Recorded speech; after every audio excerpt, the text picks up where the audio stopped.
Acá no se puso. All right, everybody. Raul Luna here. Welcome to episode 122. Hey, we're having some issues here with, the Facebook account. So give us a quick moment here. But in the meantime, Instagram, welcome. Facebook, YouTube, welcome. Hey, I got something special that I want to go ahead and share with you guys. So pay very close attention, precisely because we're going to be talking about economy of scale. Okay, we're going to be talking about, the differences from, going big on certain real estate projects. And when I'm talking about it, I'm talking about the multifamily world versus, doing smaller projects, doing projects that are, 2 to 3, 4 units versus doing, 40 units, 50 unit buildings, and things like that. All right. So, but we're having some, challenges here with Facebook. What's going on with Facebook? Give us a quick moment here. We're trying to make sure that we can go live in Facebook. So welcome everybody. Welcome. We're going to get started here soon. Let's see what's going on. Just put it on with no, with just so that we can just get the recording going on. Let's see if we can get this thing going on. Okay. All right. Is it on the English one? All right. We're here, ladies and gentlemen. So welcome again. Hey, we're going to be talking. I'm going to go straight to the point. All right. We're going to be talking literally about, economy of scale. And economy of scale has to do with, what are the differences from doing small investments versus larger investments, specifically talking about the cash flow game, multifamily, a 4-unit building versus a 40-unit building as an example. And by the way, this is a real scenario because we do own 4-unit buildings and we do own, 40 units and even bigger projects than that. And the differences are really very different. In my experience, I can tell you straight flat out, and we're going to go one by one, just from the sense of renovation mode. Let's make few assumptions, that are real assumptions, by the way. Maybe I shouldn't call it assumptions. The reality is this. Let's just say that on your 4-unit building, 3 units are what covers 100% everything. And the 4th unit actually is your free unit, is your cash flow free unit that is coming in. Let's just say that it's $1,000 a month, all right? 900, $1,000 a month. And then on the 40-unit building, you know that obviously there is more room for everything. An economy of scale is specifically on renovation wise. Let's just say that on the 4-unit building, the roof went bad as an example, or a $5,500 or $6,500 renovation needs to be done. Bingo. Okay. So, but let's just say that you're making around about $1,000 a month on that one. That means you're going to be making about 12,000, cash flow per year on your 4-unit building. But let's just say a $6,500 renovation pops up out of nowhere. Half of the year basically is gone on a smaller project. On the bigger project, let's just say the same amount of renovation comes in. Because you got more units, you don't feel it, as a heavy load as you would on a smaller property. Do you agree with that? Yes or yes? Leave me a message down below. So that's just one difference, renovation wise. Second thing is value. On the smaller property, you're confined with comparables around the neighborhood. With a bigger property, you're, basically not really confined other than, how fast can you raise rents that are sustainable.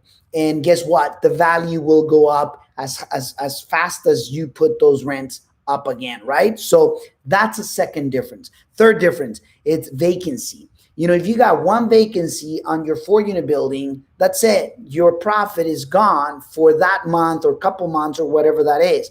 For the 40-unit building, you can afford to have 1, 2, 3. You can even have 4. And you can have the size of your fourplex and it's not going to affect you.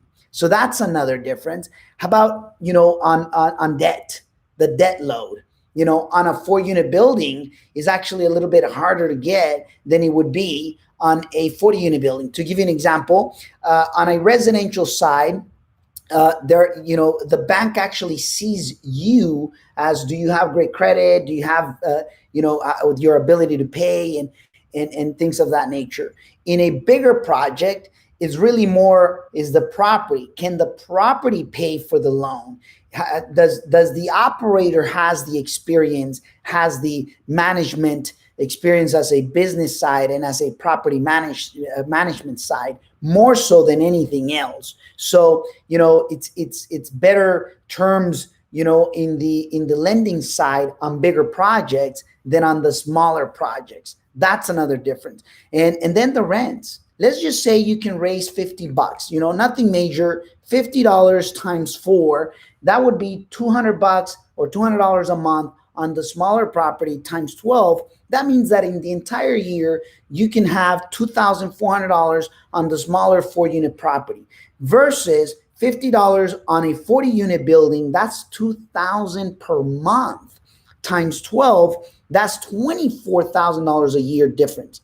Huge difference. Do you see what I mean? In other words, the bigger the project, the bigger the bigger the property, the better when it comes to doors under one roof. Why? Because the economy of scale kicks in, kicks in right away. I'll give you an example. When you have more doors, when you're looking at 40, 50, 60, but precisely when you're entering into the 100 units or more, you can attract higher quality people to work with you because now you can afford to pay them better, especially when you're reaching 80 or 100 units or more. Guess what? Everything becomes better and simpler. Okay. I'm not saying easy, but I'm saying simpler. Simpler because now you can hire more people, you can pay them better, you will attract more talent, versus trying to do it on the smaller side. Does it make sense? Now you may understand or may not. I didn't understand that when I was first starting as in my real estate career, over 20 years ago. I thought that starting small and staying small, it was okay. And then later on came to realize that is not okay.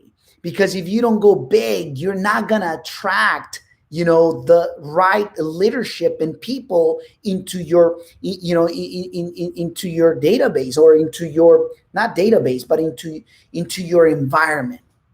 And it's interesting because, believe it or not, now that we've gone bigger and bigger and bigger, we're being able to hire, higher quality talent and better people and pay them well, and offer many things that we couldn't do before when we were doing just, the smaller stuff. Nothing wrong. Investing on the smaller side. I think that every property has its own place, but that also explains why I don't like, one single family home as a rental property, because one tenant decides to leave and that's it. Your entire profit goes, but really fast, right? Now, the more doors under one roof gives you flexibility, gives you freedom, gives you more power, more control, because it just grows faster. You can manage it better. There's, you don't have to nickel and dime every single thing, to the degree that, you're watching every single dime or penny. And guess what? I prefer economy of scale. How about you? Leave me a message down below. Congratulations for being here with me today. But I wanted to show the differences from obviously a smaller project versus a bigger property. And they're both great. They both have a marketplace. They're both obviously have its own, obviously, investment place. But one thing I will tell you for sure, the bigger the project or the bigger the property per door under one roof is just much more simpler to run. And at the beginning of my career, many years ago, I couldn't understand that quite yet. Today, loud and clear that it's better. So congratulations, a virtual hug from wherever you are. And always remember that there's a better way. There's always more. And at the end, it truly, honestly, only depends on you. See you next time.